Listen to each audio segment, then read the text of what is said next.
The word secrecy is repugnant in a free and open society, and we are, as a people, inherently and historically opposed to secret societies, to secret oaths, and to secret proceedings. I think a new world order is emerging. An inside job? How dare you? How dare you? To create, so to say, mass-produced models of human beings arranged in some kind of a scientific caste system. We shall go on to the end. We shall fight with growing confidence and growing strength in the air. We shall never surrender.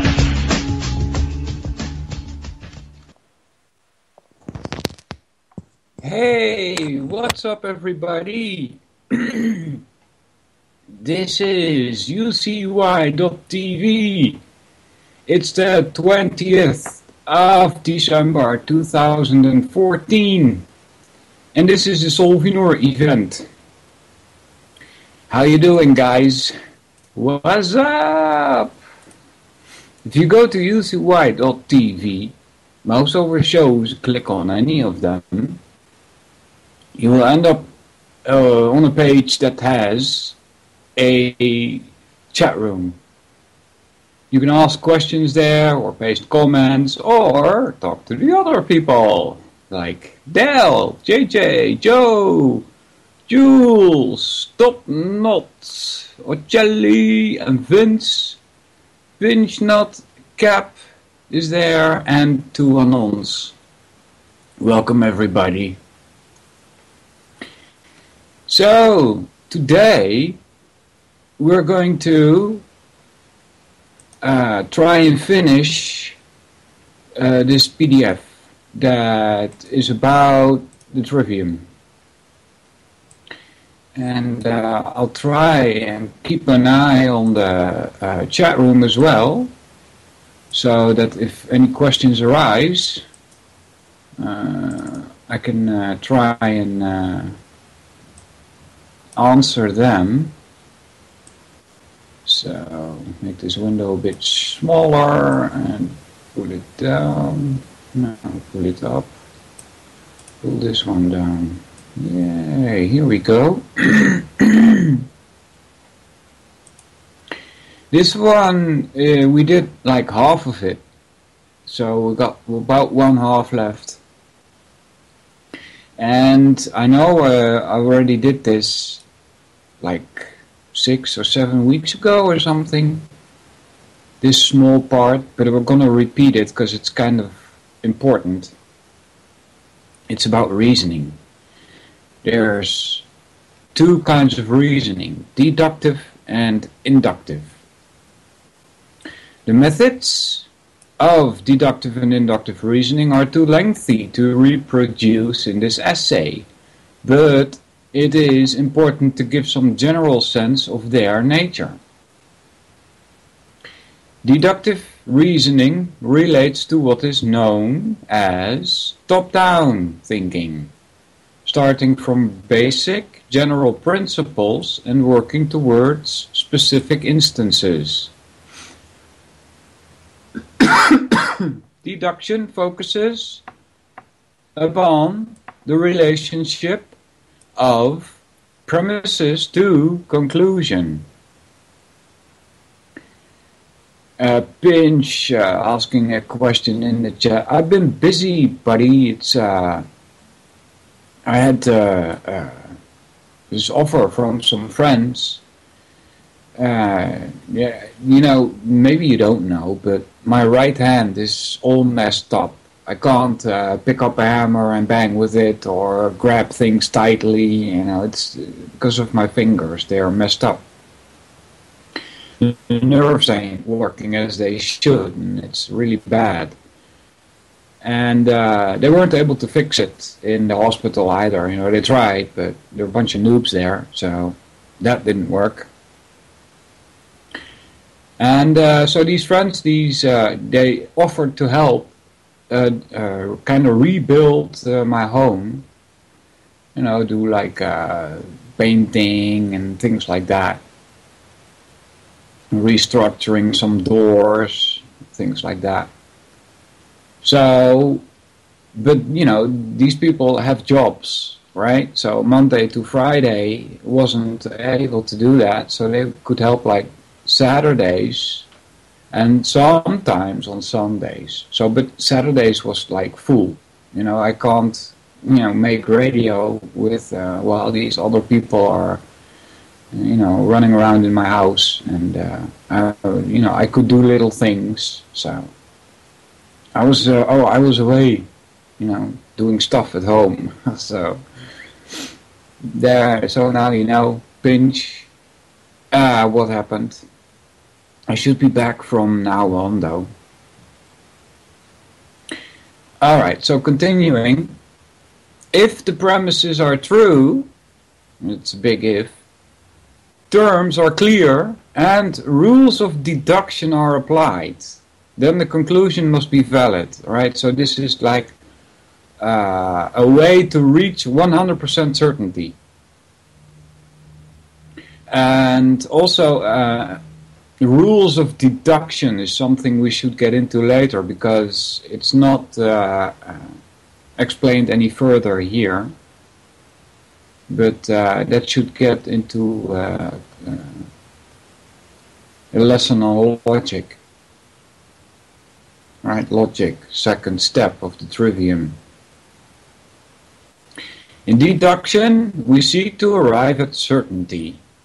Example, all cars require tires to drive. John's car has no tires. Therefore, John's car will not drive. No. I don't like this example. It has a no in it. It's a negative. Could be easier done, I think. Inductive reasoning relates to bottom-up thinking.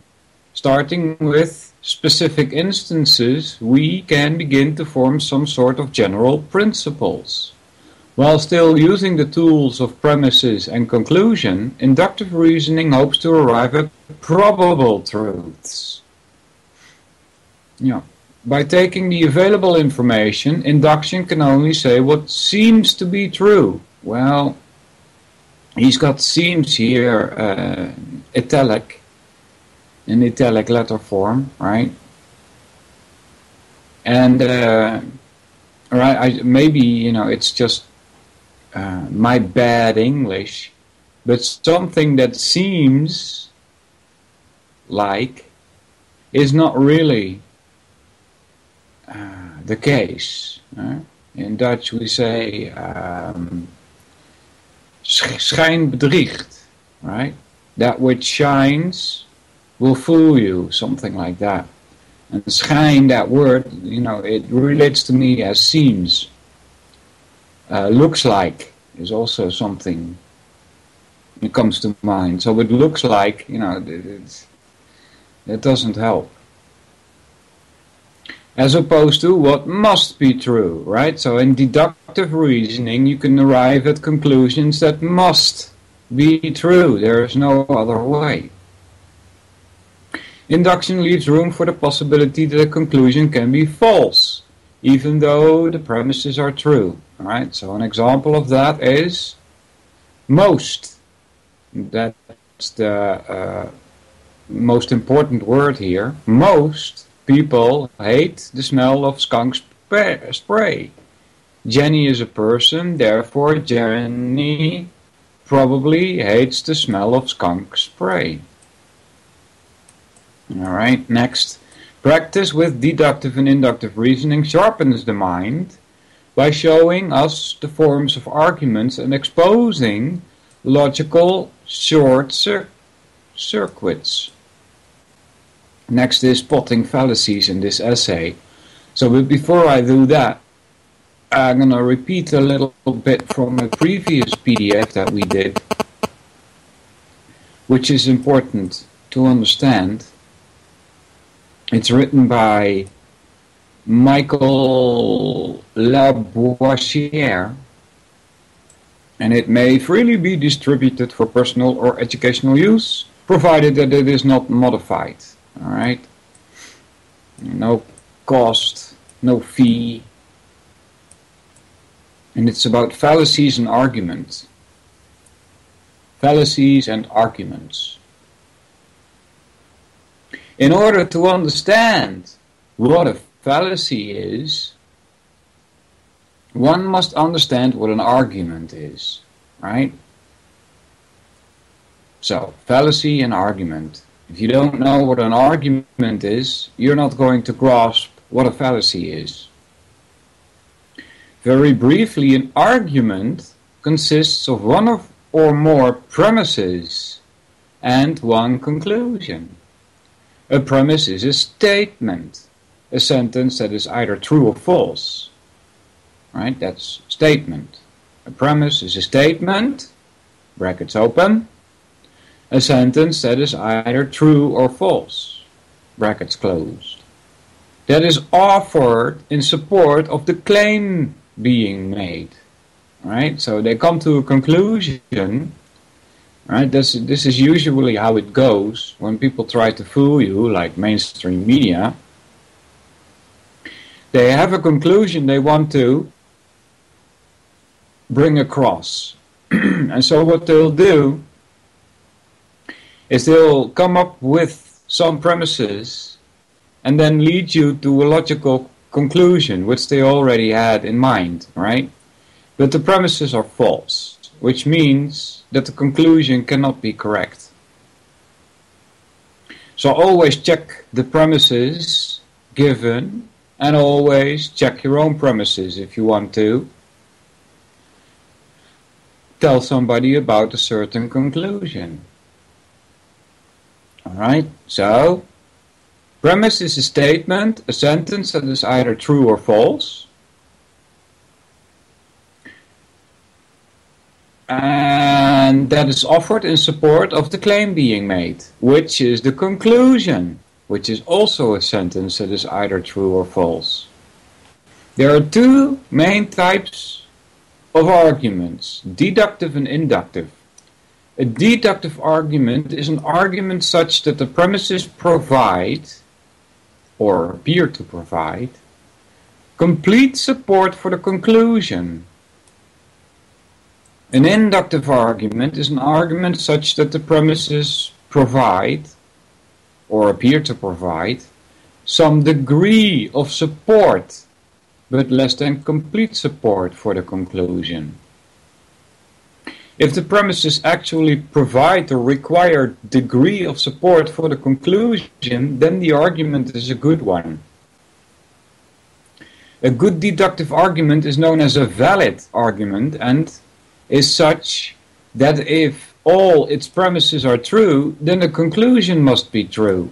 Alright, so in deductive reasoning, if your premises are true, then the conclusion, when reached in a logical way, is also true. If all the argument is valid and actually has all true premises, then it is known as a sound argument. If it is invalid or has one or more false premises, it will be unsound. A good deductive argument is known as a strong or cogent inductive argument. It is such that if the premises are true, the conclusion is likely to be true. Right? That's better than seen, right? A fallacy, very generally, is an error in reasoning. This differs from a factual error, which is simply being wrong about the facts. To be more specific, a fallacy is an argument in which the premises given for the conclusion do not provide the needed degree of support. A deductive fallacy is a deductive argument that is invalid. It is such that it could have all true premises and still has a false conclusion.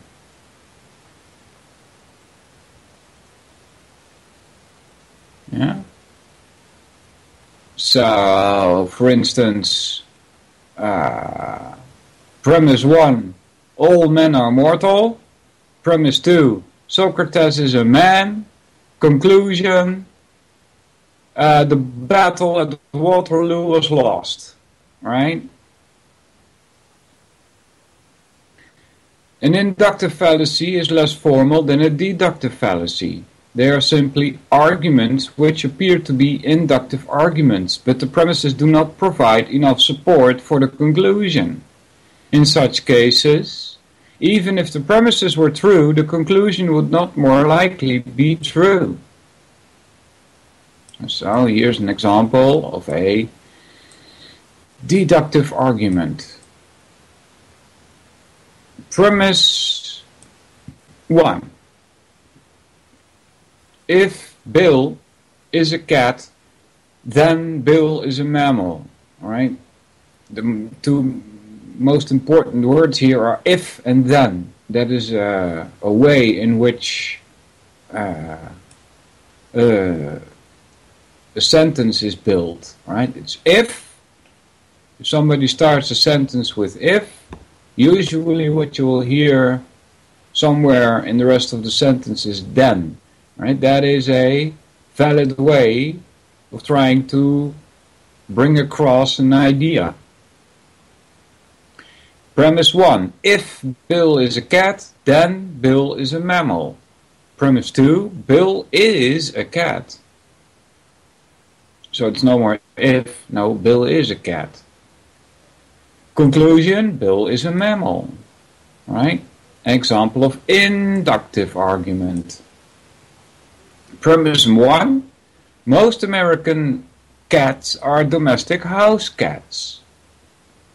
Premise 2. Bill is an American cat.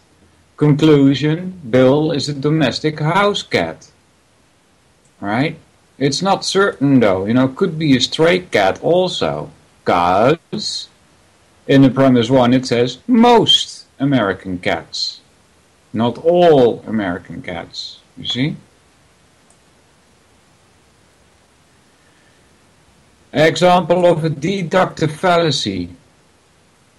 If Portland, that's premise 1, if Portland is the capital of Maine, then it is in Maine. Premise 2, Portland is in Maine. Conclusion, Portland is the capital of Maine. Right? Portland is in Maine, but Augusta is the capital. Alright, even though Portland is the largest city in Maine.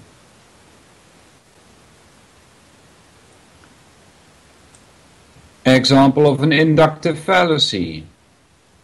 Premise 1. Having just arrived in Ohio, I saw a white squirrel. Conclusion. All Ohio squirrels are white. Right? While there are many squirrels in Ohio, the white ones are very rare. Alright, so that was an example of inductive fallacies. Alright, back to the previous PDF with the heading Spotting Fallacies. Hey, Anon 225, what's up? How you doing?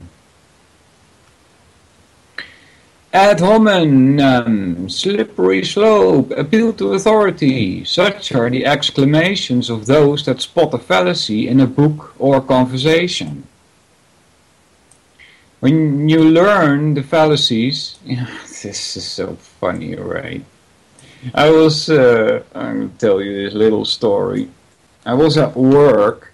And somebody... Oh, hold on.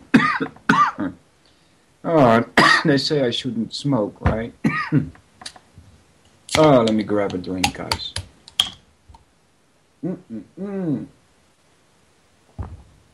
I think I got a bad cold or something. So anyway, I was at work, and this one person starts talking about global warming. And I started laughing, right? Like, oh my God, here he goes, right? And so very soon the terminology changed into climate change, right?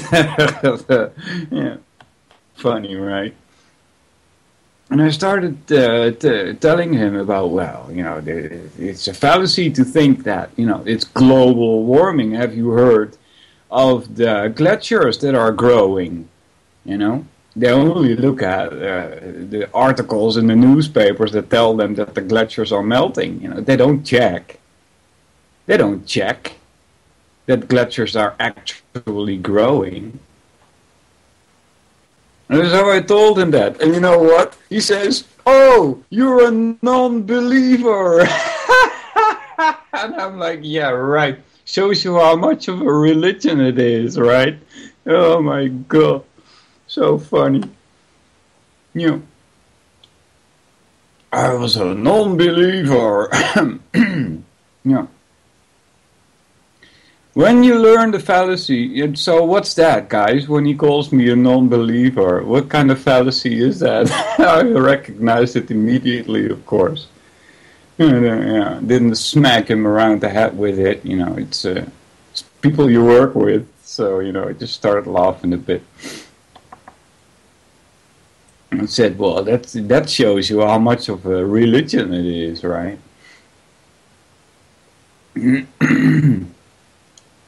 So, but what do you call that fallacy, guys? If somebody calls you a non-believer when you're talking about quote-unquote climate change or global warming or global cooling, it was in the 1970s, it was global cooling, and then they found out, well, actually it's not getting colder that much. So let's call it global warming. When you learn the fallacies, you start to see them everywhere. Yeah, that's a fact. You know, that's a clue also. It's a big clue. When you learn the fallacies, you start to see them everywhere. This is a clue, guys. In magazines, in books, advertisements, political speeches, even internet forums, yeah, well, especially there. Find a lot of contradictions also there. Heck, even my grandma spotted one the other day. They're everywhere. There might even be a few fallacies underneath your bed or in your closet. I hope you check before you go to sleep tonight. One can never be too careful.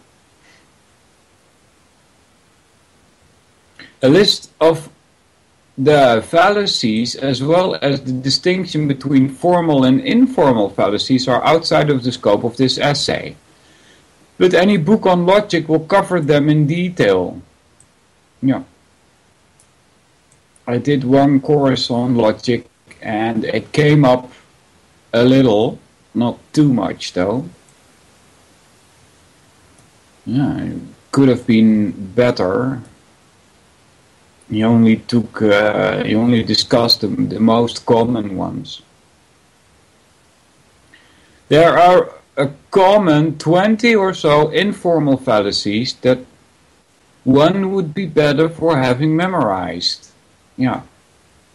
Yeah, I'm not quite sure about this memorization thing. You know, if you learn a certain fallacy, like appeal to authority, for instance, you don't need to remember them. You spot them immediately as soon as you see them. So there's no need for memorization. It just comes to you automatically as soon as it pops its head up.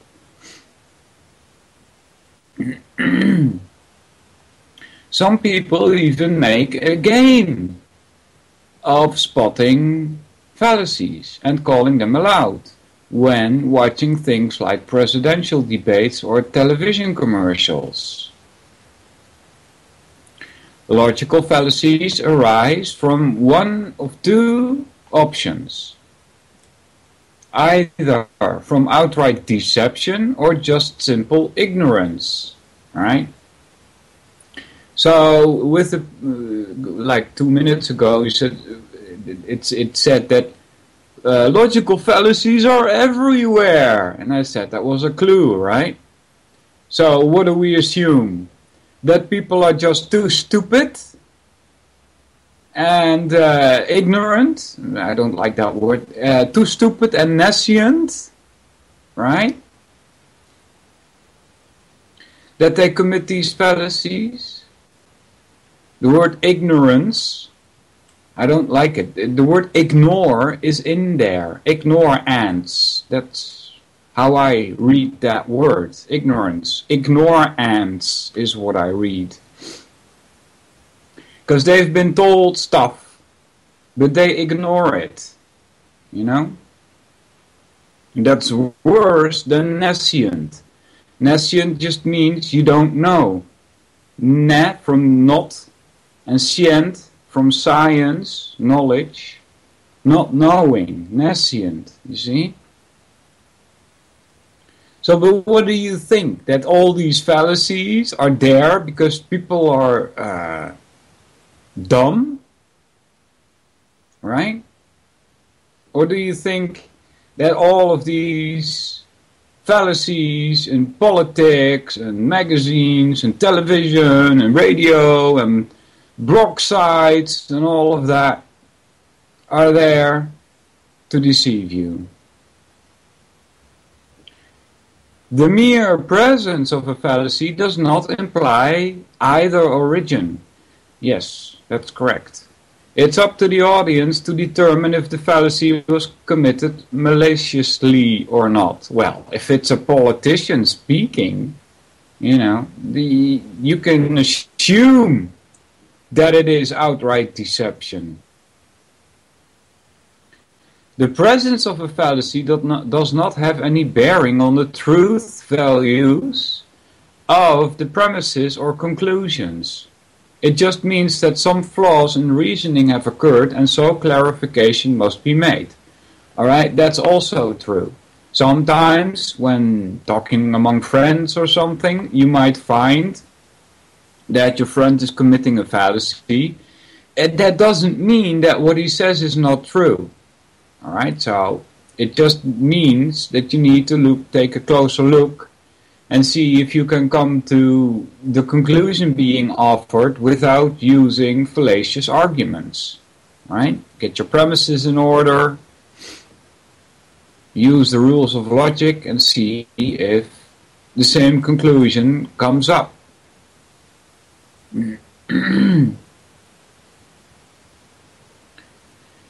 What's that, Vince? That's when blah, blah, blah. When is that, Vince? You know, it's good to give information, but 5 p.m. Eastern Standard Time. Alright, so at 5 p.m. Eastern Standard Time there is Cancer Kickers. With Vince Easley also, apparently. Alright. Some find it wise to avoid calling out the names of the fallacies, instead addressing the underlying flaw in reasoning. While others decide it best to simply call out the name of the fallacy committed and assume amends will be made. Yeah, that's not going to happen. And especially not when talking to politicians or something.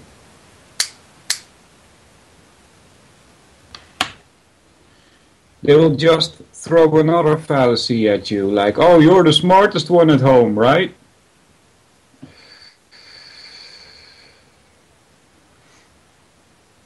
Whatever the case may be, and the tactic used to deal with them, logical fallacies are always an indication of faulty reasoning, and should be recognized to some degree whenever they're encountered.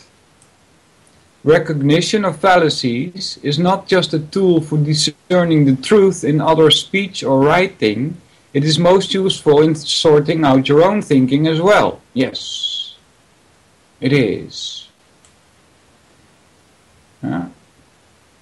Especially for radio hosts, that should be the main reason why you're learning the fallacies. You don't want to come across using all kinds of fallacies when you're trying to tell people what's really going on, right? In all of the trivium skills, we will find many that can be applied to the self as well as to others. So here come a few examples of common logical fallacies. Ad hominem, which means attack on the man. The hominem, you can hear the word hominem. What are we called again? Homo sapiens, right? Hominem, man. Attacking the person instead of the person's argument. Now, this happens a lot. Example, I don't care what proof she has, Jill is an idiot. Alright, so just because she's an idiot, we shouldn't listen to her, no matter what she said. Right, so always look at what is being said. Don't attack the person needlessly. Right? If the example given by the person speaking is idiotic, and you can explain that, then yeah, you can call him an idiot. Then it is not an ad hominem, then it's just a fact. 2. Straw man. This also happens a lot. Attacking a false version of a person's argument. So this goes like, you bring up some argument, and then what can happen is that the person attacking you is taking your argument and pulling it into some extreme version of your argument, and then goes on debunking that argument, right? So he modifies what you say and then starts attacking it.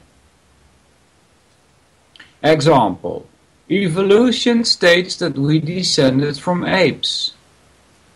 Do you see that, people? He believes we're cousins of the monkeys. Alright, so he changes here the statement, evolution states that we descended from apes, with, he believes we're cousins of the monkeys. Right? This seems more like a appeal to ridicule, but it's also straw man, I guess. Yeah.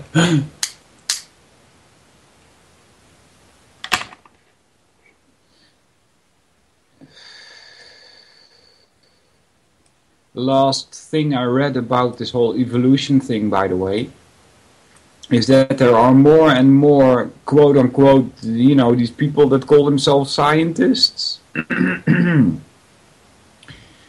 Hold on, guys, let me take a drink.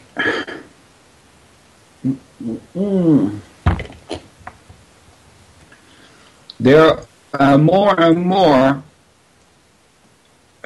going in the direction of, well, evolution, yeah, but not so slow.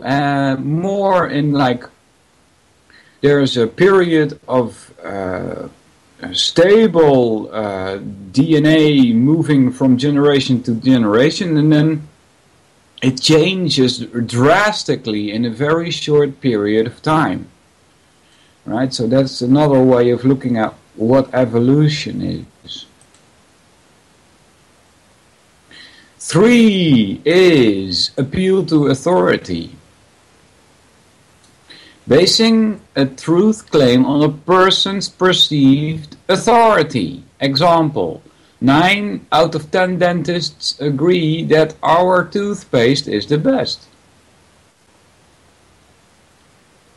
Alright, so there's a couple of things that spring out to me. It says like 9 out of 10.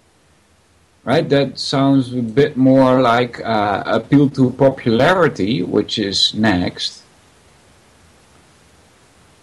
Right, just because so many people say it, then, well, it must be true. That's appeal to popularity. Another thing is about this appeal to authority fallacy. It says here, basing a truth claim on a person's perceived authority. Well, no. Anybody that claims anything and you start repeating that without checking, you're committing a fallacy appeal to authority. Doesn't have to be an expert. Can be anybody. Can be your mama, you know. 4. Appeal to popularity, also known as bandwagon fallacy. Basing a truth claim on the fact that many people agree with it. I don't understand this sentence, by the way. A previous one is also like that.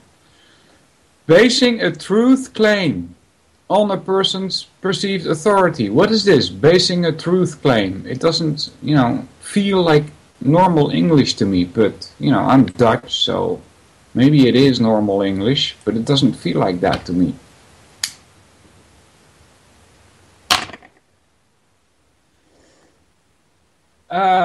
So, basing a truth claim on the fact that many people agree with it.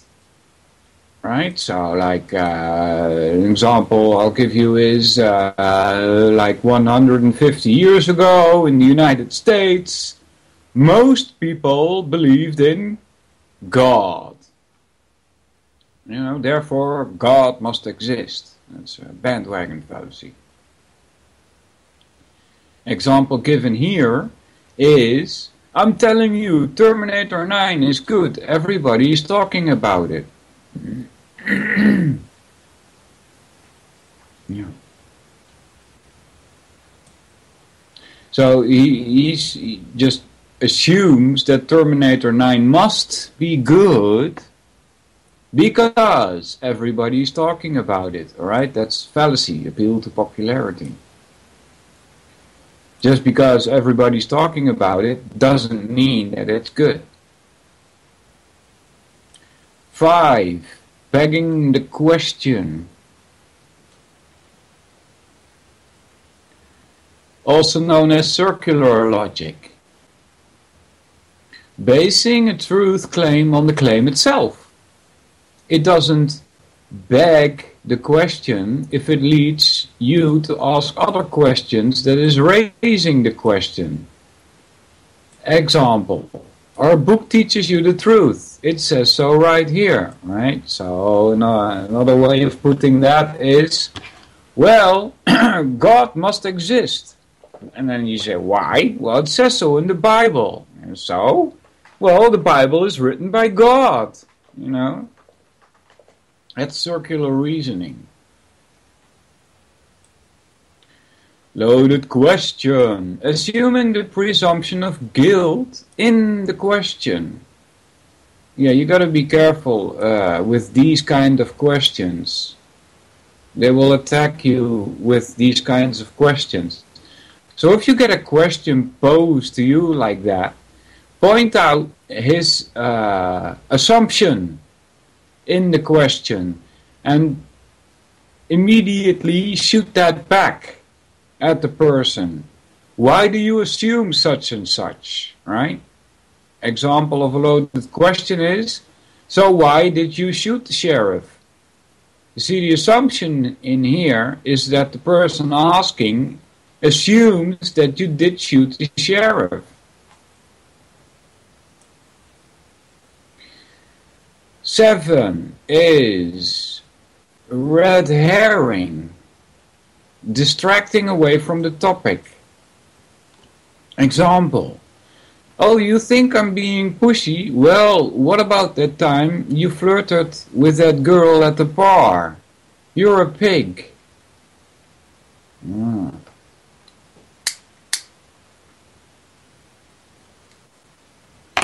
So person A says to person B, you're being pushy.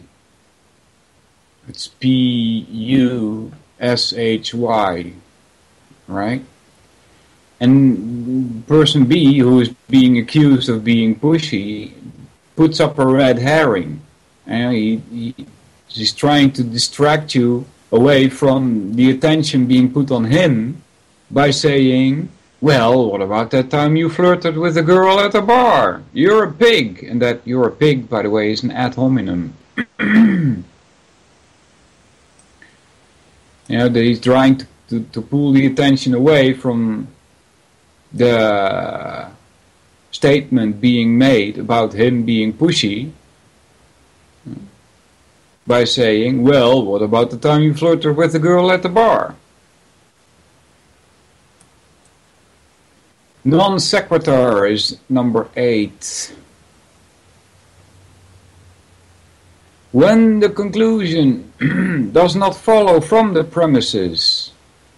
Alright, so the example I gave about the Battle of Waterloo is actually a non sequitur. Example, children are dying in Africa, so you should eat at McDonald's. Alright, this just doesn't make any sense. Next heading is social, not social. Next heading is notice structure. How do I get them social all of a sudden? This essay is arranged to focus on learning study skills by arranging them into the 3 trivium categories. Right? Grammar, logic, and rhetoric, also known as knowledge. Right? Grammar is knowledge. Understanding, logic relates to understanding, and wisdom. Rhetoric relates to wisdom. The most important thing to take away from the rhetoric for now is that it is not only being able to explain something to somebody, but it's also the use of the first 2 categories. So putting it in practice is also rhetoric.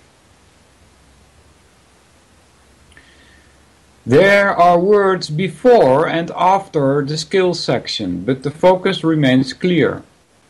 Because of this, you know that I put great importance upon the skills, but what if I choose to put less emphasis upon them and instead devoted more words to the introductory sections, or to the latter sections on emotional and physical development?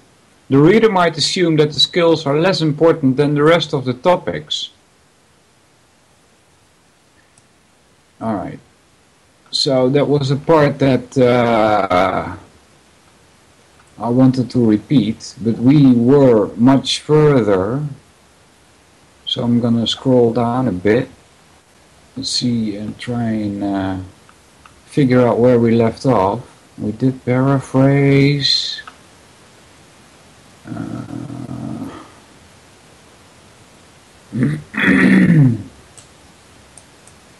think we didn't do this yet. Continuing a little bit below, guys. I scrolled over a couple of things that we did already like 6 weeks ago or so. But I found I wanted a stock of words, or readiness in recollecting and using them. Yeah, we did this also.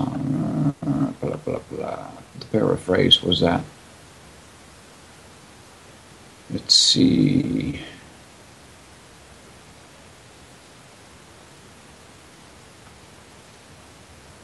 Yep, we also did that. The rhetorical triangle. Did we do that, guys? The rhetorical triangle? Yes, we did. I'll scroll a little bit more. Yeah, we did that. Topics of invention. I think this is about where we left off. Classical rhetoric for the modern student goes into the most depth about the topics. About the topics. What topics? I think he means topics of invention, right?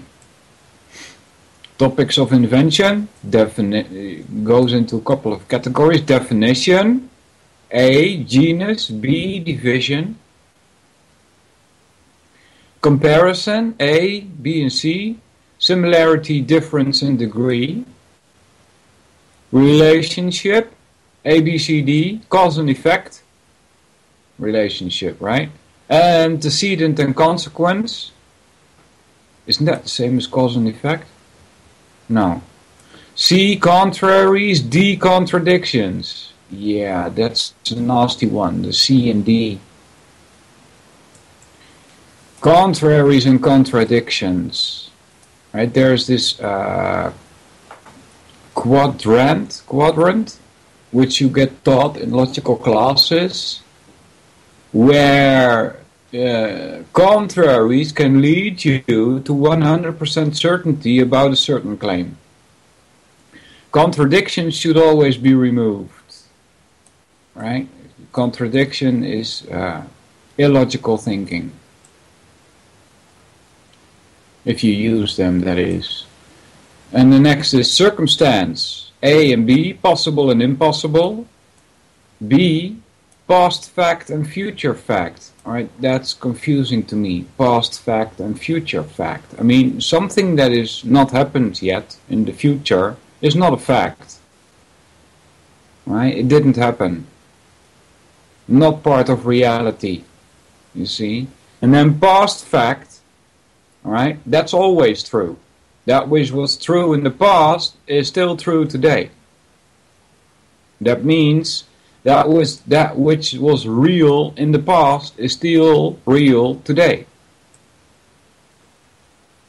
Right? That's why certain examples of deductive reasoning, like all men are mortal, Socrates is a man, therefore Socrates is mortal, lasts forever.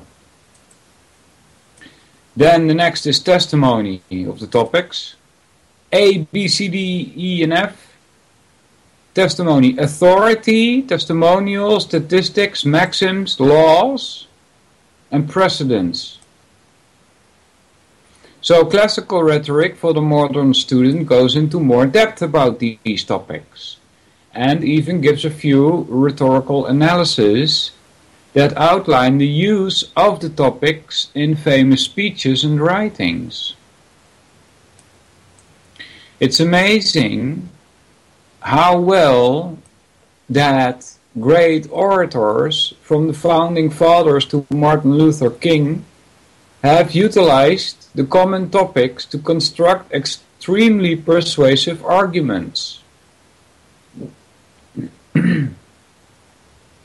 By simply arranging ideas in certain juxtapositions, thoughts are built up for the audience that come alive within them as they listen. And oftentimes, if the orator is very skilled, the audience will come away from the speech with a desire to take action. Usually the action recommended by the orator. Next is the three appeals.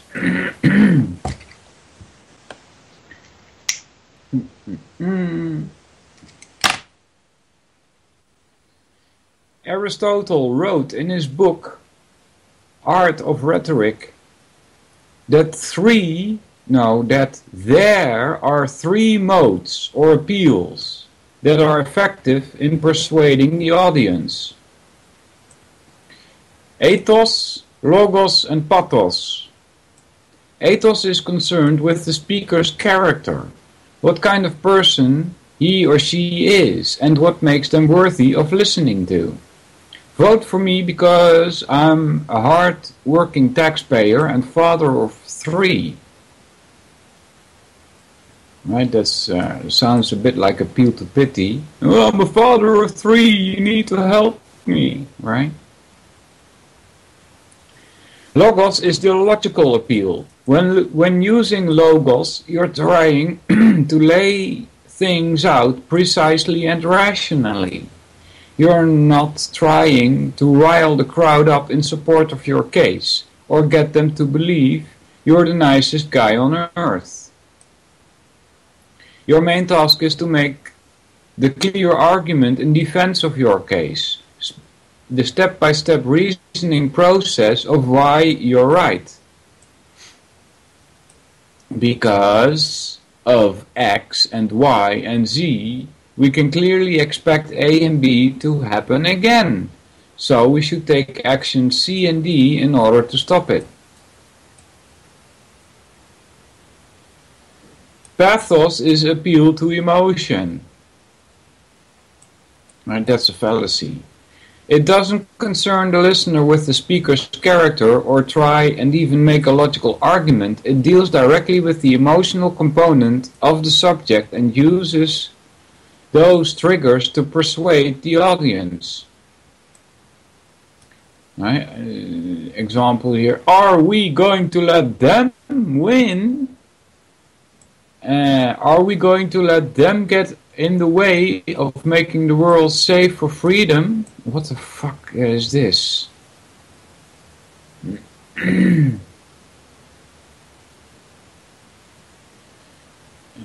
know, the safe for freedom? My God.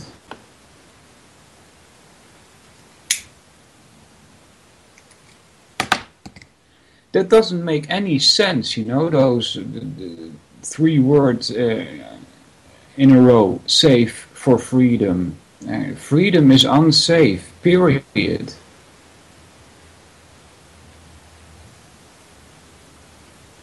You know, I also had these discussions at work, because they come up with it, you know, it's not me starting these arguments. You know, I try and shut up most of the time, you know. But they start these conversations about guns, and I'm like, why are these Dutch people talking about guns, right?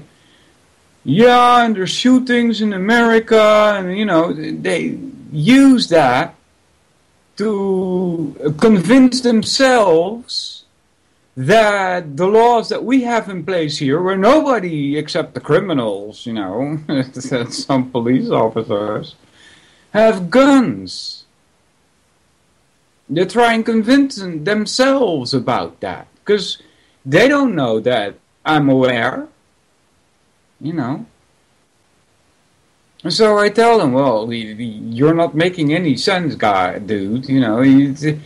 It should be that law-abiding citizens should be able to protect themselves against criminals that have guns anyway, you know, if the law is in place that you can't have them or not.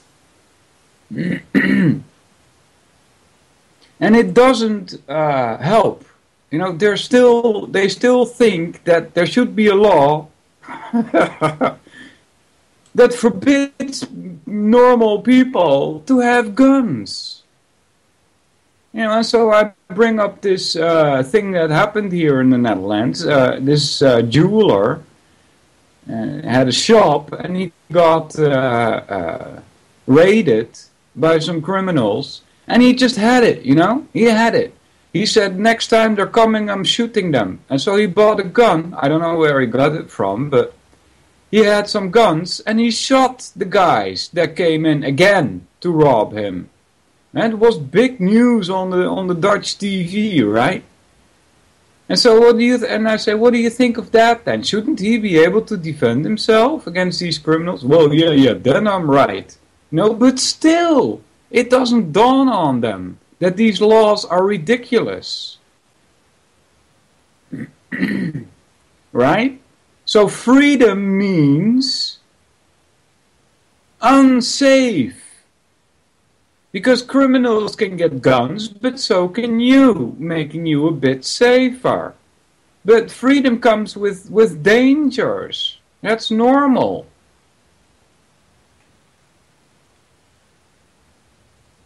save for freedom.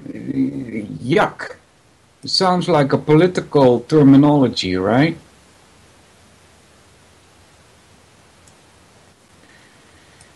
Jan Heinrichs recommends that you use the 3 appeals in the order that I've outlined them here. I don't recommend that. I recommend you use only logos. Right? Because if you use ethos, the person that you are, that's kind of like appeal to authority. And then pathos is appeal to emotion, right? Those are fallacies. You should always and only use logic if you're trying to convince somebody of a certain point of view. That's my recommendation. J. Heinrichs says no, use all 3. I think that's deceiving, but hey, that's just me. It kind of makes sense if you think about it. You're giving a speech or writing a book, and ultimately you want the audience to do something. Well, actually, no. I don't want you to do anything, seriously. If you come away from this radio event and you're like, rah, rah, rah, I need to do something. No. Please don't. You're only going to get yourself in trouble. Stay under the radar. Don't, I don't remember his name now. It's somebody from Ireland. He says, just don't let them get into your mind. Then you're free. That's a very important quote by him. Just don't let them get into your mind. Then you're free. You don't need to go and demonstrate. All that will happen is that you put yourself in the crosshairs, So I don't want you to do anything. Yeah, support UCY.tv. That you can do. But don't get out of your car when you see something happening with police brutality or something. Stay away. Seriously, I mean it. It's for your own safety. So you start by establishing your credentials and character, right? They need a reason to believe you're the person that should be given them this information. Not disinformation, but this. THIS. Then you want to lay out just what it is that you're arguing. So you need to make a logical argument. And finally, you want to engage their emotions. Yeah. I think that's deceiving people. Emotions are not useful when it comes to finding truth.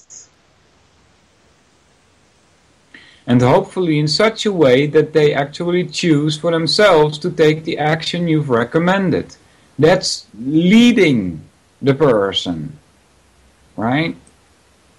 We don't need sheep, right? Sheep are led. You see?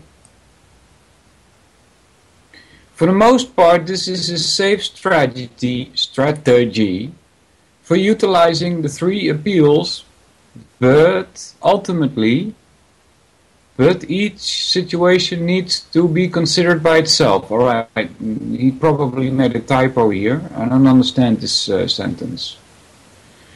The phrase, it depends, should be spoken often when making rhetorical considerations.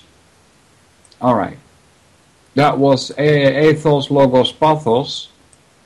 Next heading is learning transfer. But first, we're gonna listen to some music.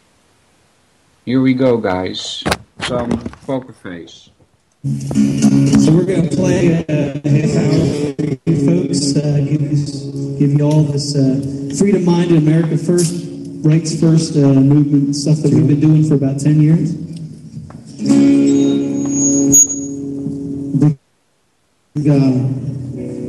Big concern in our vocabulary is the bogus war on drugs. It's more like the war on some drugs.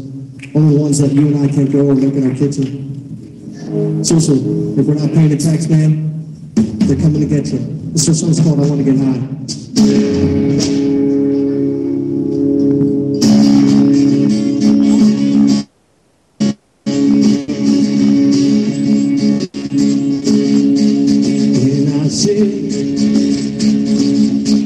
On this mountain,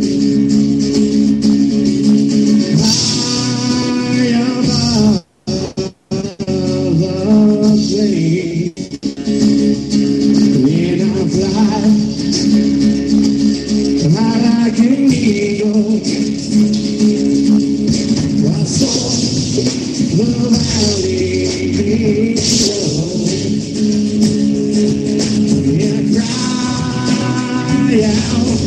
Oh, my freedom, and I pray to God.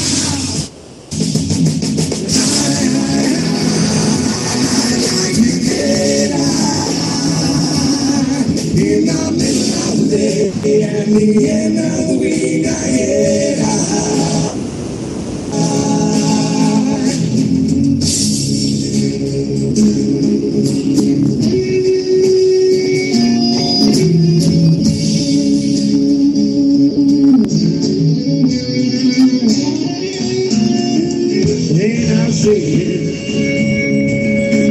At the sea, and I watch the waves crash on in, and drive mile after mile across this great USA.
song is called Just Enough Skin. Yeah, we'll play that next week. So, more Poker Face next week, guys. That's right, Cap. All right. Learning transfer is the next heading. Transfer of learning is where the knowledge gained in one field or subject applies to another. Oh, interesting. This is where we see beyond the subject, where we relate our previous understandings to each new situation. First, you experience concrete events or understandings. I don't know why it says experience with a capital E here, but maybe it has a reason. Then you process, and here the word process is spelled with a capital P, the information through observation and reflection. Then you generalize, generalized, capitalized, your understanding by forming abstract concepts. And apply, right, that's another one with capital A. Apply all of this by testing the implication of your concepts in a new experience with a capital E. It's a learning cycle appropriate for all occasions, dress or casual. Alright. So here, let's see what we can do with these capitalized words, right? The first capitalized word is experience, right? This relates to what you already know, you see? This means grammar, all right? The second capitalization is process, right? Think of a computer, and the processor where all the logical steps take place. See? So, process ties to logic. Experience, grammar, process, logic. Then, the next one is generalize. That also comes in the field of logic. Then the next one is apply. This one comes in the field of rhetoric or wisdom. It's the application of your understanding about the data given, about the knowledge, about the grammar. To quote, continuing, from Dorothy Sayers' essay, The Lost Tools of Learning, do you often come across people from whom all their lives a subject remains a subject, divided by watertight bulkheads from all other subjects, so that they experience very great difficulty in making an immediate mental connection between, let us say, algebra and detective fiction, sewage disposal and the price of salmon, or more generally between such spheres of knowledge as philosophy and economics, or chemistry and art. All right.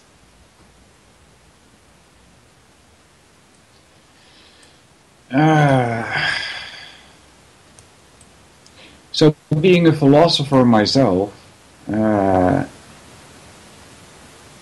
it says here such spheres of knowledge as philosophy. All right, there's a whole legion of bunkum philosophers out there that they shouldn't be categorized as talking about a sphere of knowledge. It's more like a sphere of disinformation and illusion pushing.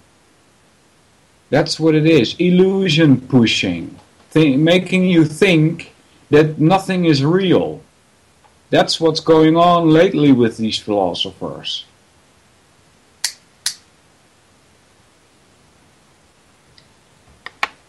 Which is a contradiction in itself when you claim that nothing is real. If nothing is real, that means that there is no truth. If there is no truth, then how can you make such a statement as nothing is real? It's a contradiction in itself, you see. Dr. John Nagy, in his book Building Athens, describes learning transfer a couple of times. Alright. Once, on page 134, by examining, understanding and following Euclid's methods, Masons train their minds to do this. Geometrological proofs in other areas unrelated to geometry. Yeah.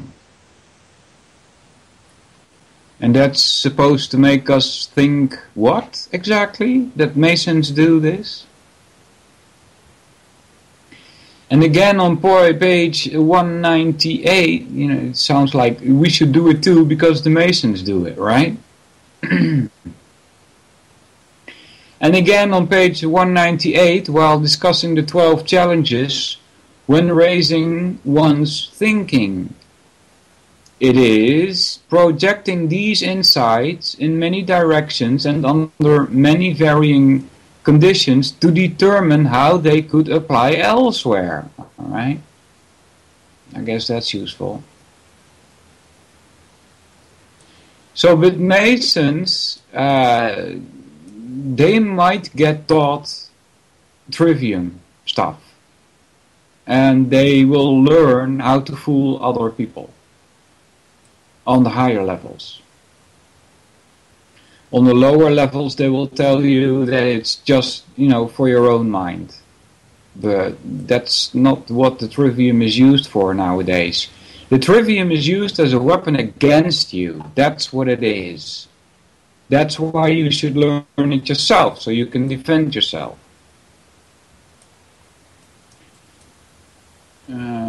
Blah, blah, blah. So there's a kind of circle here. Experience, that's concrete, moves to process, observation and reflection, moves to generalize, formation of abstract concepts, moves to application, and a new experience, testing implications of concepts in new situations. Next is Kairos and stasis. Kairos is the Greek term for the right moment. In Greek mythology, Kairos was the youngest child of Zeus and was the god of opportunity. Kairos reminds us to choose our words wisely or to be aware of the rhetorical contingencies of the moment. In comedy, you have jokes that start with a premise and usually end with some kind of punchline that makes you laugh. If your timing is off, and maybe you tell the punchline a little too quickly, the effect of the joke diminishes. Alright, on the side here there's something written in big by Isocrates. Speeches are good only if they have a share in it what is opportune, appropriateness of style and originality. Yeah, originality, that's a tough one.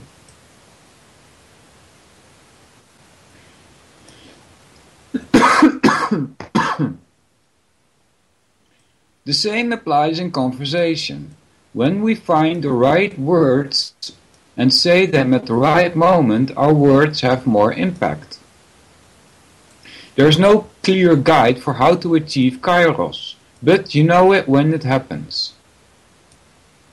Each rhetorical moment carries its own context, and its own particular audience. So to know when Kairos is achievable in a subtle art and one worth working towards. Alright, I intonated. I had the wrong intonation on this sentence because I don't get it. Jacques Berzoun wrote in his book Simple and Direct about diction as choosing the proper words, not how the word is said. Yeah. The biggest problem we come across these days is that when you use a word, you have a certain definition in your head about that word. And, most of the times, that same definition is not found in the people that are listening. So get on the same page first, then start talking. Improve your word choices by practicing your writing. Yeah. Over time, the right words will start coming to you more easily, and you'll devote more attention to how you say things and when.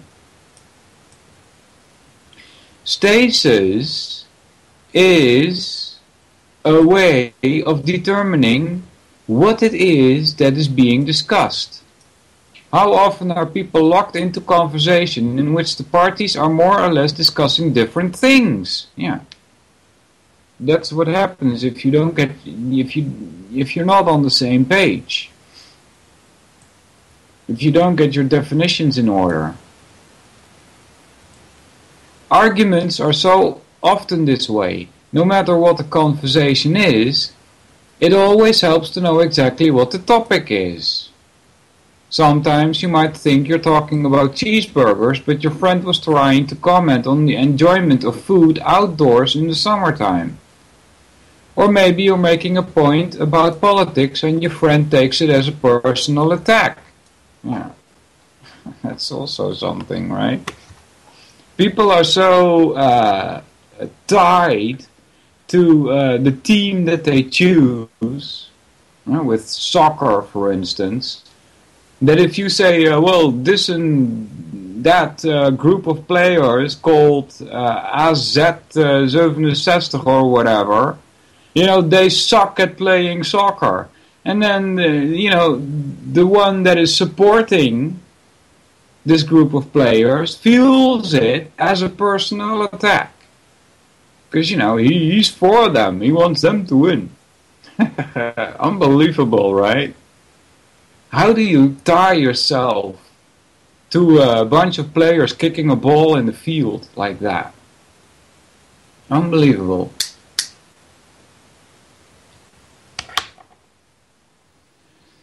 Make sure you know what the topic or main point of the conversation is and stay on it. Manipulators will often confuse the discussion with irrelevant points or arguing side issues. Yeah.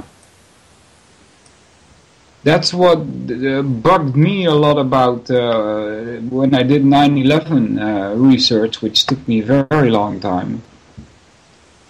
And all of a sudden, these people, they come like, well, there were no planes. It's a fracking side issue. Plane or no plane, World Trade Center 412 meters high do not disappear in 11 seconds. It doesn't matter if a plane flew in it or not. So that's a fracking side issue and they're trying to confuse you. Just remember that.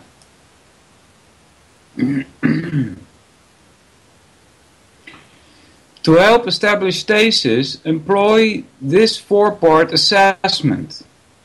1. Question of fact. What is it exactly that I'm talking about? Is it a person, an idea, a problem? Problem, by the way, is also Greek or Latin, I don't know. But it means that which is in front of you. Right? Problem means that which is in front of you. Does it really exist?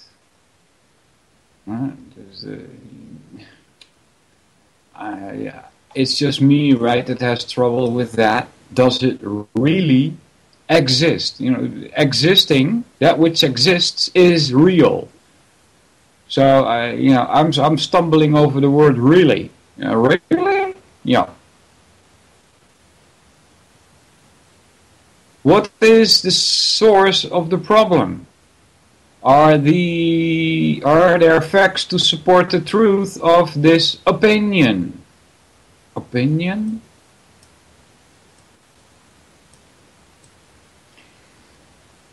Questions of definition. What is the best way to define this idea / object / action? What are the different parts? Can it be grouped with similar ideas, objects / actions? Right, that was 2. Now 3, questions of quality. Is it good or bad? Is it right or wrong? Is it frivolous or important? Is it good or bad? Yeah.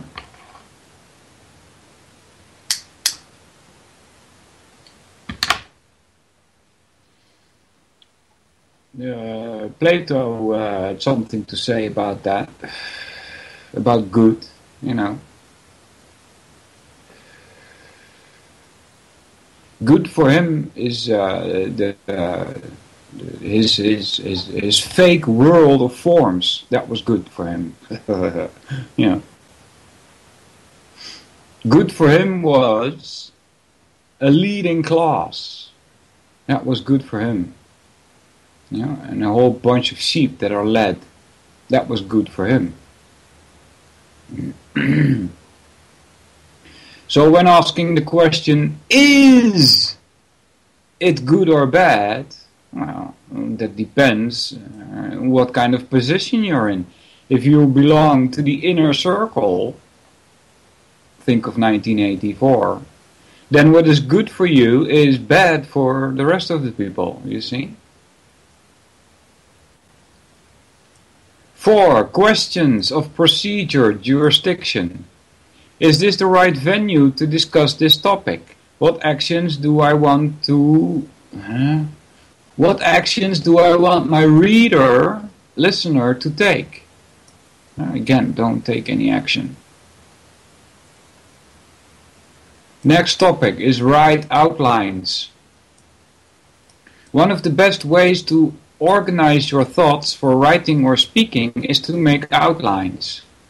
I do this for everything I write, including this essay. Usually I start with all of the notes, ideas, scribbles and sketches I've made.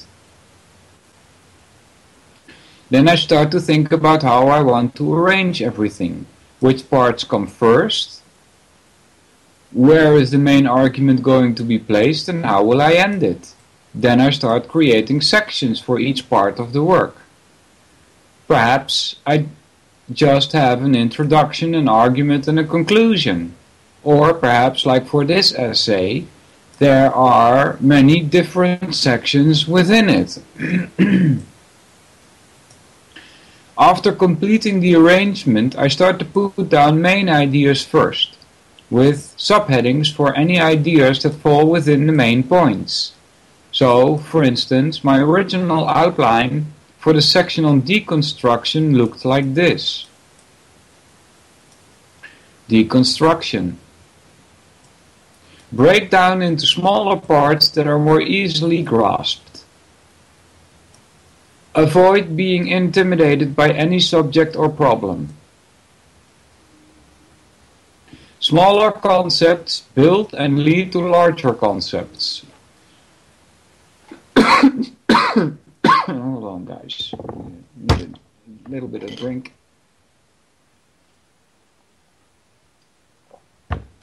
What are the basics, essentials?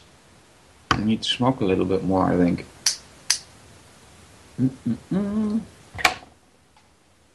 Intro to X for Dummies, etc.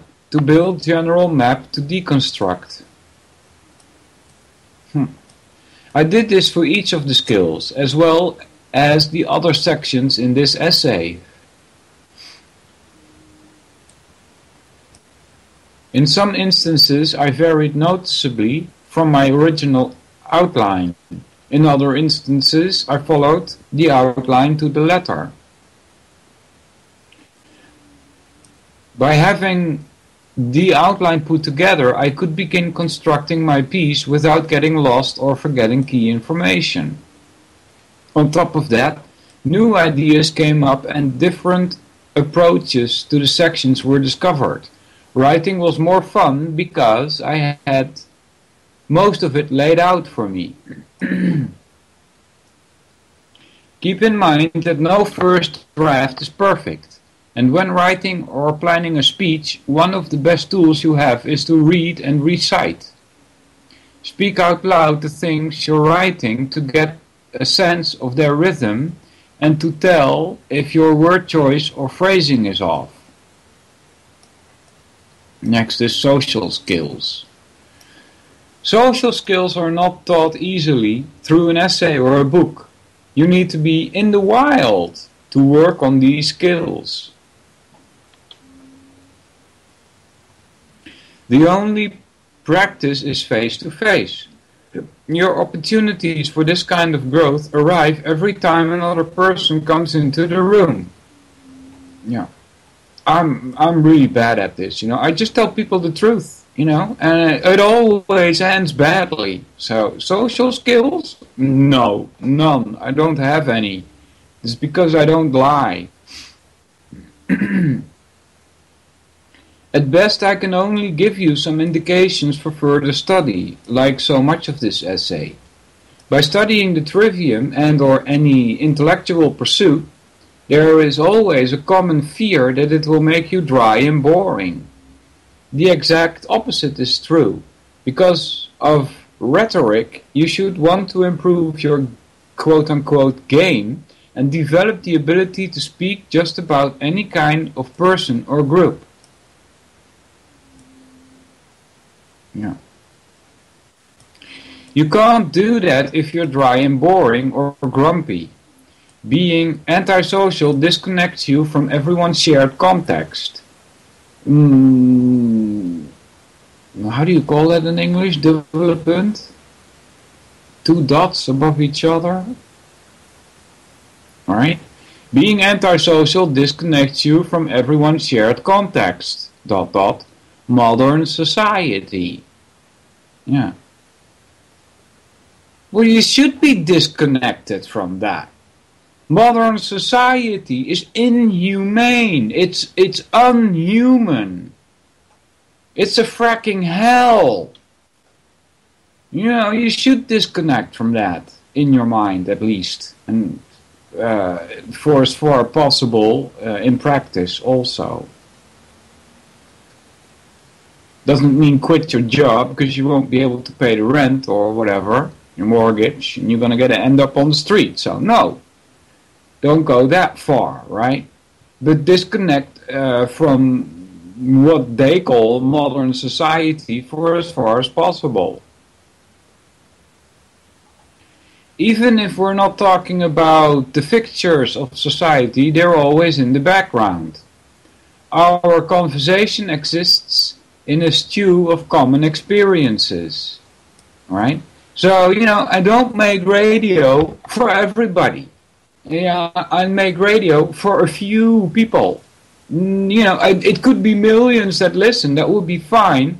Still, I wouldn't be making radio for everybody, because everybody is in this so-called society, and they're so stuck in it, that I don't even want to speak to them. Just makes me angry.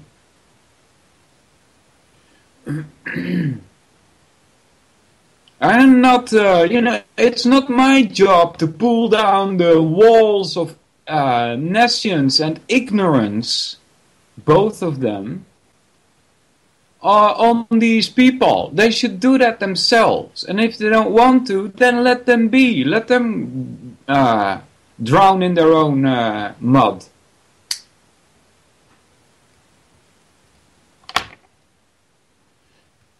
We must learn how to adjust our mannerisms, speech pattern, and body language to meet the environment we find ourselves in. No. That's not the way I work anyway. I'm not going to do different because I'm in a certain kind of environment. I am me, and that's it. No adjustments. I don't care who I have in front of me. That doesn't change what I think or what I say. In rhetoric, this is called decorum. Alright, so what the heck is that? If we're on the streets, we don't start speaking like a college professor. No matter where we go, it is never in our best interest to be rude. Yeah, right. So, you have to be rude. You know? There's no other way. You know, like Bill Cooper. Remember when listening to him, he was talking about sheeple? Right? If you were not a sheeple, it wouldn't strike you as him being rude, would it? If you are a sheeple, then yeah, he would come across as rude. But he's just being honest, you know. Don't not speak truth because it makes the other person angry. That doesn't make any sense. You would be deceiving yourself like that.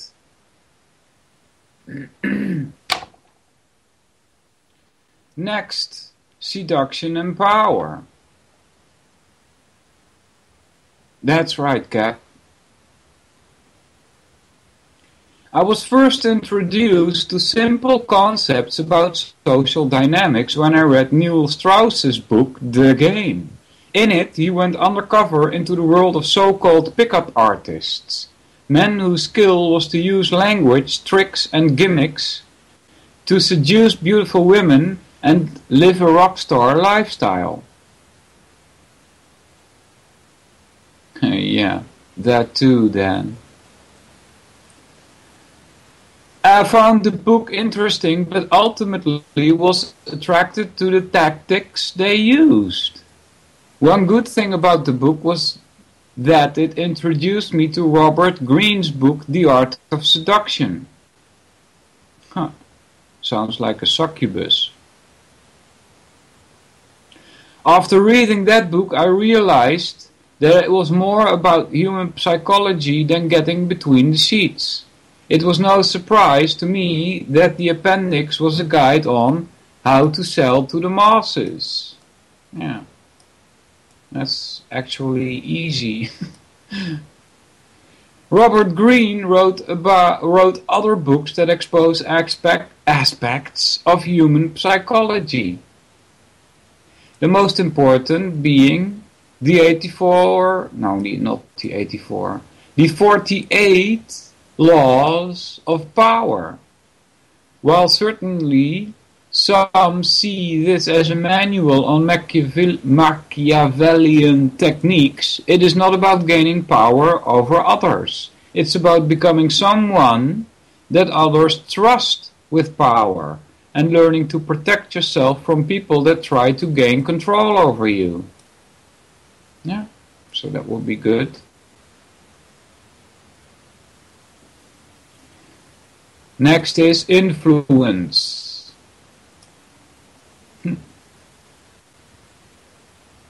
There's a symbol here in between the text.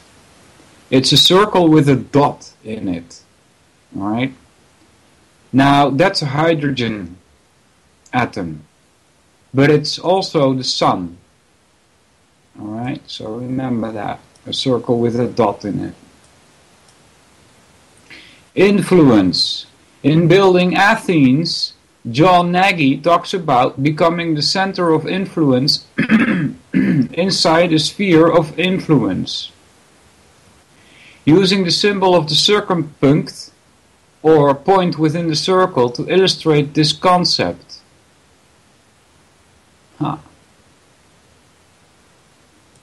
In other words, he encourages us to use our rhetorical ability to become something of an influence to others. Yeah. A center within a sphere. When your rhetoric improves and your social skill increases, you become more influential. And this influence can have an uplifting effect on those within your sphere of influence. Becoming better at rhetoric means becoming a better people person. Yeah. I'd rather just be myself. Is that okay? Some of the people in the pickup artist seduction community produce material useful beyond that field. One resource in particular, a podcast called The Pickup Podcast, hosted by Jordan Harbinger of The Art of Charm, is one that stands out. While The Art of Charm focuses mostly on teaching men the inner and outer game to improve their dating, business and networking skills. Yeah. Isn't that something, right? Is that what you guys think about dating? You know, like not get married and devote your life to one woman? No. It's dating that is important. And networking skills, the podcast features many interviews on topics such as charisma, body language, vocal tonality, to teach the listeners how to become better, more likable versions of themselves. Unbelievable. Better version of yourself? Yeah. These are invaluable skills to possess. Do not neglect them. Basic social skills do not have to be grueling. Simply things like smiling whenever you walk into a room or introducing yourself easily to strangers by just saying hi and giving them your name can be practiced daily. Other things to help you are noticing your posture.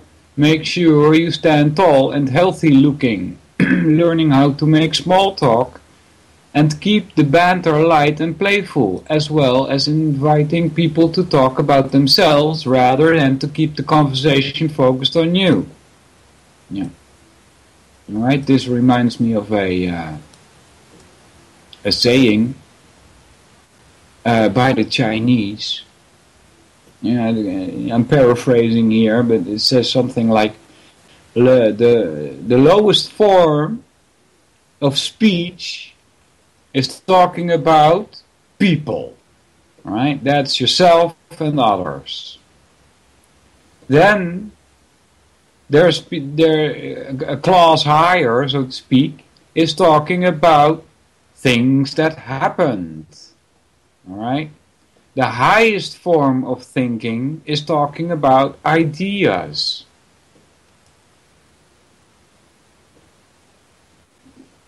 Right? So, as well as inviting people to talk about themselves, is inviting people to stay on the lowest level. Humor. Another aspect of social skills that is often overlooked is humor. Some people believe that they have a good sense of humor, but when you get them out in public, their jokes fall flat. You have to be honest about your interactions and realize when you're not connecting with the others, to make adjustments in your character. Try new approaches and always resist the urge to stay within your comfort zone. Alright? To make adjustments in your character? I'm not exactly sure what the definition of character is here, but it just sounds to me like don't be yourself, right? To make adjustments in your character. I mean, it's okay if you're drunk and you want to stop drinking, right? But that doesn't seem to me like adjusting your character. At least not with my definition of the word character. The character is yourself. You are it. Right? And the best thing for you to do in that case is be yourself. Otherwise you're only fooling yourself.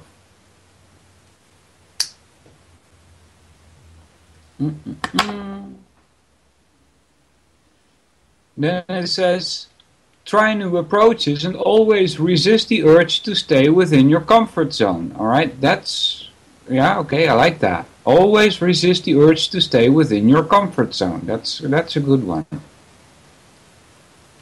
It's easy to stay in your comfort zone when doing something different is scary and uncertain. No art is developed by people staying well within well-worn grooves. Great comedians know this, and they continually work on their craft and take chances for the sake of their art. They get up on stage and risk having a crowd hate their act, but they know that trying new material and bombing is a part of the process. Bombing? What does he mean with that? They're constantly shifting and remolding their act. Yeah. It's a dynamic process that can teach you how to learn to be in the moment. To act in the face of fear and hopefully tell a few good jokes. Developing your sense of humor will bring you a long way with people because everyone loves to laugh. Yeah. If you're the person that makes them laugh often, they're going to want you around more, right? Appeal to emotion is that. Study groups is the next kind of heading. These should be informal, localized, citizen-led, and trending towards improved social conditions for all. Really? That's not what I would say. I mean, study groups are supposed to share information about what's really going on. That doesn't improve your social condition. On the contrary, you wake up to a fracking hell. That's what happens. Study groups are a powerful tool in the hands of everyday people. Everyday people. Yeah. That's not what I make radio for. No. It's a very, very, very small percentage of people that I make radio for. Not for everyday people. On the contrary. If given the right tools of learning, and if the premise is believed that citizens can be responsible for uplifting society, oh my god, as opposed to waiting for government institutions to do all the work for them. Yeah. The whole idea of government is a fallacy, right? Why would you vote for people that say, well, you know, I think things should be done this way and that way, and you agree with them, right? And so why would you vote for these people when you would already do that out of your own? Why do you need somebody to tell you what you think is right in the first place? Yeah. The whole idea of government falls on its face.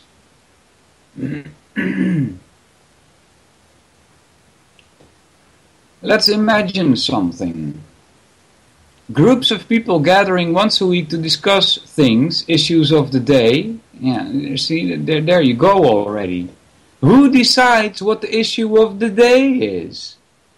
You know, here in the Netherlands, there because I got radio in the car now. I put on the radio in the car because you know it's too quiet and otherwise, and you focus on the road and not have my head filled with all kinds of problems that society is facing. So I try to distract myself a little bit with that. And one of the advertisements on there is like, oh, you want to know what people are going to talk about today at work. So get this and that newspaper, right? The issue of the day, right? That's exactly what you should stay away from. You know? Those are talking points given to us. Which means that you can be suspicious even about events like 9/11. You can be suspicious about that. Like, why was it so clearly a false flag operation? Right? Why was that a given to us? Was it to entice you to come out? Show your face? Was it for you to become a Goldstein? So be very wary. Everything that is out in the open has a reason for it, that it's out in the open. Even the conspiracy stuff, if it's true.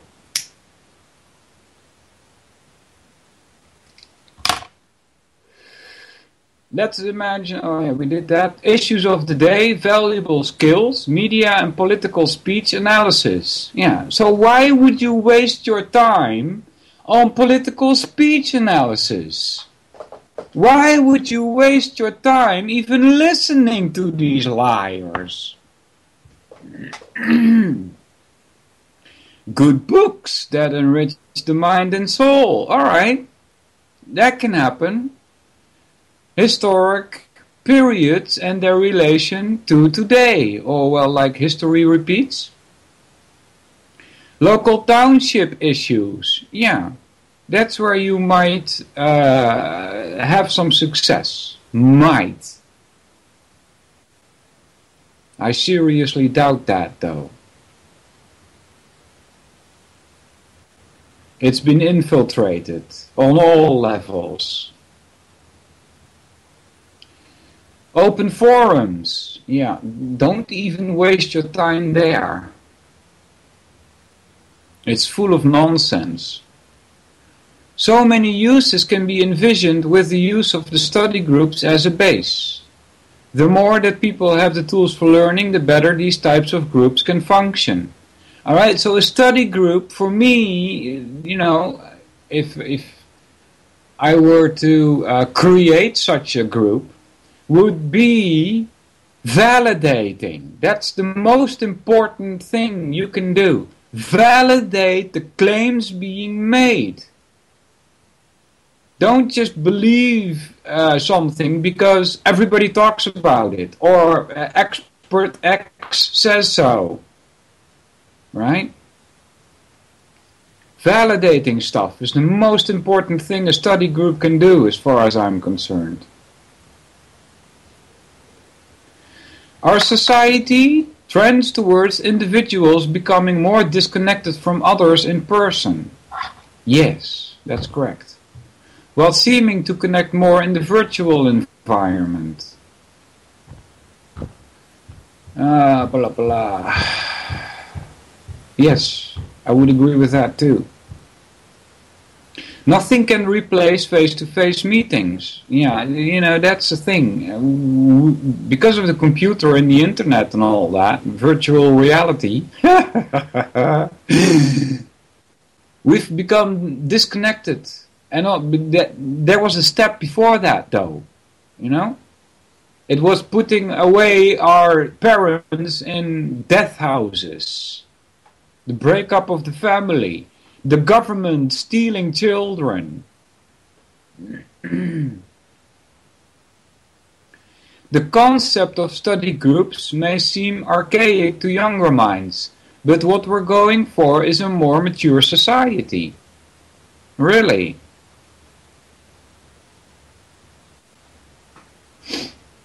Not mature in the sense of a boring commitment to drudgery, but rather in the creative strive for a better world. Yeah. Sounds like one world to me, you know? You are not responsible for creating a better world. By no means. It's made impossible for you to create a better world. If you even try to, you'll be assassinated. That's what happens to people like Pim Fortuyn here in the Netherlands. He tried to make a better world. Bang, bang, you're dead. You know, that's how it goes. So don't even try. A place where everyone is invited, and the boredom of post-industrial society is replaced by the vitality of conscious social construction. Yeah. That's also a problem.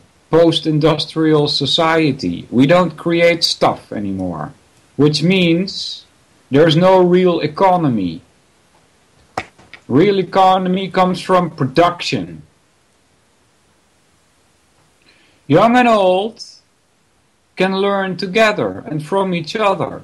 The elders can be invigorated by the youth's passion to change the world. It's not the youth's passion to change the world. Those are all false flag operations, like the hippies. And in the 1920s you also had such a movement, which failed. That's why they had to do it over again in the 60s. It's not the youth that, knows what's going on. They're just being led like sheep. So it's not them that are changing the world. It's the culture creators that are changing the world. Like Edward Bernays and Huxley.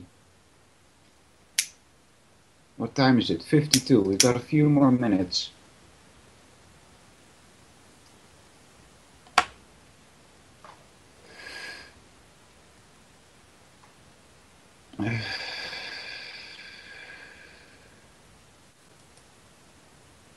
What's that, Anon? I will mark making a better world off my list. Yeah, exactly. You stripe it. Don't even try. It's dangerous. If you do, you could get shot or put in prison. This shit happens. Stay under the radar. That's the best you can do. Don't let them in your mind. Then you'll be free. Alright, so the youth can find that their high-pressure spirit is tempered by the experience and wisdom of the elders. Really, you think so? With the way children look at their parents these days? As outdated and old-moded? As they can see how to turn their energy into results. Ideas into execution. This is the way it's supposed to be. There isn't supposed to be such a division between age groups. Horace Mann be damned. Alright, I don't know who Horace Mann is, but he's probably no good. Yeah. But he's right, you know, when he says there isn't supposed to be such a division between age groups. Correct. We should have more, quote-unquote, respect for older people that have more experience and more wisdom. Civic duties is the next one. The major distinction, yeah, that whole thing, right? Civic duties. That's, you know, it strikes me as obedience, you know? Do you see, like in nature, a bird or a cat that is told, like, well, this is your duty, you have to hunt rabbits? That just happens by its own nature, you know? You don't have to tell a tiger that it needs to hunt. Right? So, but somehow with humans it's different. As soon as you're born, they have these civic duties for you all laid out. You're supposed to act like this and that. You know, as if your human nature does not suffice. Alright, so this heading, civic duties. I hope I don't explode, guys. The major distinction most of the people reading this essay will have is that they are considered citizens. Yeah. Citizen means domesticated. You're a domesticated animal if you call yourself a citizen. This means, to put simply, that we have some piece of political power pie. Yeah, the word citizen also ties to the word city. And that relates to money. Because first came money, then came the cities. Why? Because the city cannot exist without money. Only very small communities can live together and live off the land surrounding them. A city with 1 million people in it cannot live off the land surrounding it. You need markets for that. In order for the market to exist, you need money. Alright? So the whole idea of money ties to the word citizen via the city. We are not subject to a dictator yet, he says here in this paper. We aren't? I seriously doubt that. As a people, we have the opportunity to become a part of the government itself. No, we don't. If you try, you will be pim fortuin, as we call it in Dutch. You get shot if you don't follow the line being laid out in politics ahead of time, before you were even born. It has been said, and wisely so, that with great power comes great responsibility. Yeah. But not to the people, only to the inner circle is where that comes. In public schools we are taught the semblance of civic knowledge. Here in Illinois we are even made to take a constitution test. And that is the most advanced civic instruction we receive. And it still doesn't cover the subject adequately. Alright, I have to stop this, guys, because I want to thank all the people that are still in the chat. Not a lot. I managed to scare some of you away. Dan is still there. Hopper, what's up, buddy? Joe Friday, and Jules, and Vince, and Cap, still there. Listened for the whole show. 3 Anons are also there. So, thanks everybody for listening. We'll pick this up next week. We got, well, a little more than a quarter of it to go, I guess. We're on page 73 of 98, so we're at like 80% or so. And we'll play some Poker Face. Listen to Huxley in this outro, guys.